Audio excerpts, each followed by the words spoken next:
You know, your imagination is one of the most powerful tools you've got. Seriously, it can build empires, it can solve problems that seem impossible, and it can give us hope. But that exact same tool, it can also become a cage. So today, we're diving into the double-edged sword of fantasy, how it can be our greatest asset and also our most subtle poison. And it all kicks off with a story, a kind of parable about this young man who is just brimming with potential. Everyone around him could see it. He was strong, he was talented, charming. I mean, this kid was destined for greatness. And that right there, that's the core question we're going to tackle. What happens when the world inside your head becomes way more compelling, more vivid, and honestly more satisfying than the real world sitting right in front of you? Okay, so here's our game plan for breaking down this whole double-edged sword thing. First, we're going to look at the incredible power of fantasy. Then, we'll flip the coin and look at the peril it can pose. After that, we'll unpack the psychology of why we escape. And finally, we'll get into how you can truly master your own inner world. All right, first up, let's get one thing straight. Fantasy is not just for kids or for storytellers. It's a fundamental part of how our minds work.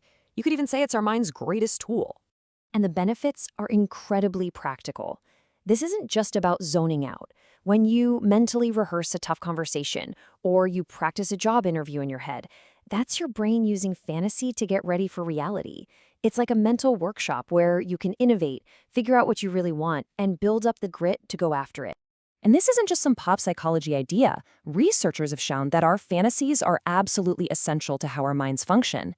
They're not a bug, they're a feature. They literally shape how we feel, what we learn, and the choices we make every single day. But, and this is a big but, this tool has a really dark side. And this is where we get to the peril. Let's go back to the story of our young warrior. He's given this gift by a spirit, the power to see anything he can imagine. At first, it's amazing, but pretty soon, it starts to become a slow poison. The warrior's downfall isn't some sudden collapse. It's a gradual erosion, a slow burn. At first, he just starts skipping sword training because, hey, his visions are way more exciting. A year in, the real people in his village just seem plain compared to his fantasies. A few more years go by, and his admiration for heroes curdles into bitter jealousy. And then, 10 years in, his sword, the very symbol of his potential, is just collecting dust. His destiny is completely lost. You see, the warrior's story isn't just a fable. It is a perfect illustration of a real psychological condition called maladaptive daydreaming. It's that point where fantasy stops being a tool and becomes a compulsion. And today, the triggers for this are literally everywhere. The infinite scroll on your phone, the next level in a video game, the algorithm that's designed to feed you exactly what you want to see, pulling you further and further away from reality. And this is the final verdict from the spirit in the story, who it turns out is actually the devil. He didn't need to fight the warrior head on.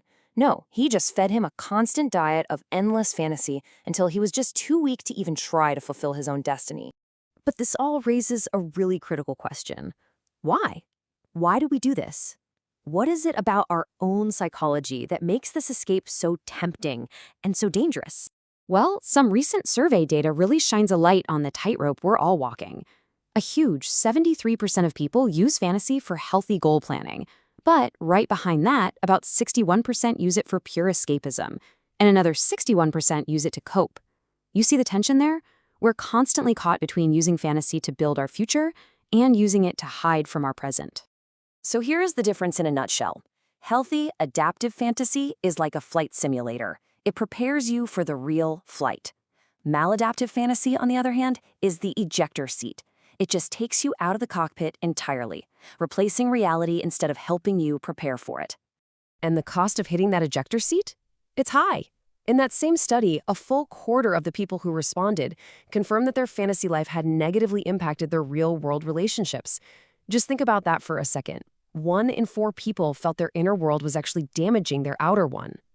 So, knowing the danger is one thing, but what's the solution? How do we harness this incredible power without becoming its prisoner? It's time to talk about mastering your inner world. Now, the answer is not to just kill your imagination, far from it.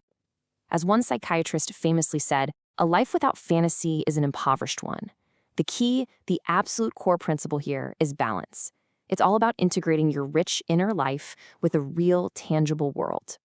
So here are 3 actionable steps you can take. First, identify your triggers. When do you dive into fantasy as an escape? Is it stress, boredom, maybe loneliness?